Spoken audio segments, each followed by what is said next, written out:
Justice Cynthia Morgan don't give update concerning the kasala when he gets with Jude. Omo, this one it dey loaded. Make una see that, make una can see what he play. People, now so Jude take call me for 2016, second quarter of 2016. I can't forget. He called me and my ex-manager, right? He showed me his account and he said, "You've made 30 million naira." Right? In 2016, he said, "You've made 30 million naira." And then he said, he knew I didn't know what was in my contract. So he used that against me. He said, "You know what I'm going to do for you?" He said, "I'm going to do you a favor." That's what he said. At the time, he sold a car to me for 6 million naira. He gave me 1 million naira for maintenance, which is 7 million naira, right? That was the same car he told everybody that he gave to me. Like say he dashed me the car. He sold it to me for 6 million naira. Look at the year. Then he gave me money to maintain the car, 1 million naira.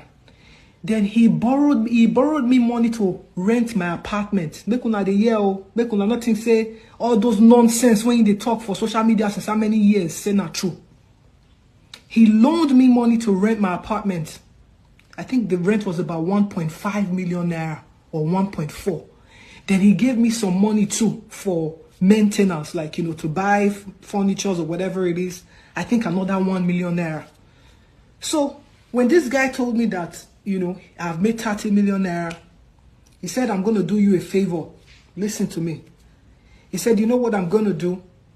I'm going to split this money between the both of us. I'll split this one, then you cannot start repaying me my money for the investment." This is a better thing the guy want to do for me. I said, okay. That was what he did to me in 2016. He splitted the money into two because it's 50-50, right? He splitted the 30 million naira into two. He took 15 million naira for himself.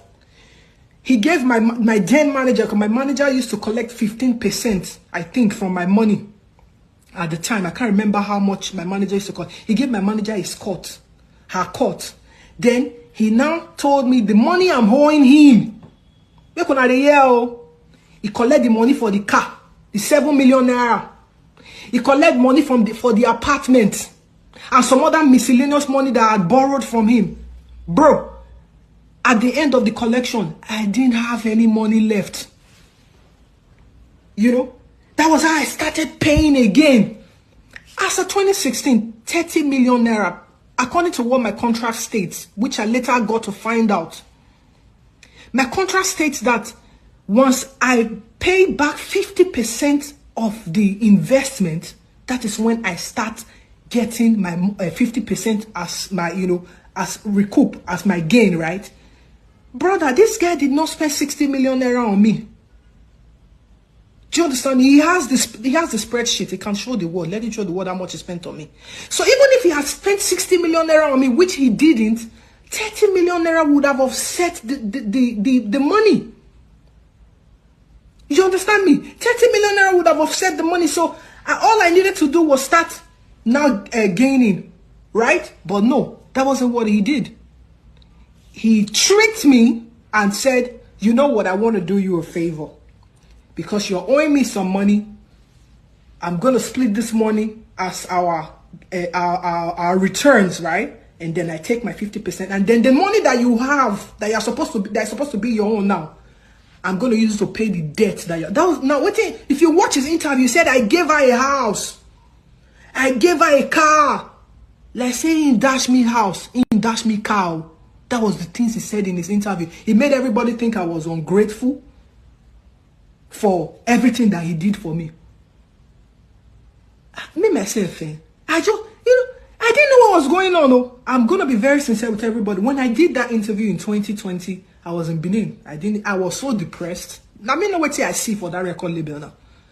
I was so depressed. I didn't even really care about what was going on, to be sincere. I didn't care much about what was going on. It was later that I started to see, when I watched the interview that he did, I'm like, Is this what you had to say about me? Did you forget? Like, how can you be so wicked to the extent that you change history? Like, me person just change with make a person wipe history. Now what in Jude they do so? You are wiping history. You can wipe history to people, but you can't wipe history to God. He sees everything. He does. And that's one of the reasons why I'm still alive today, because God saw what I didn't even see. Are you understanding me? He saw what I didn't even see. And he protected me against you all these years. But I'm not going to continue to keep you quiet. I'm not going to continue to keep you quiet. I don't owe you money. I don't owe you money. You are the one. Now you, they owe me money. Not me, they owe you money. You understand me?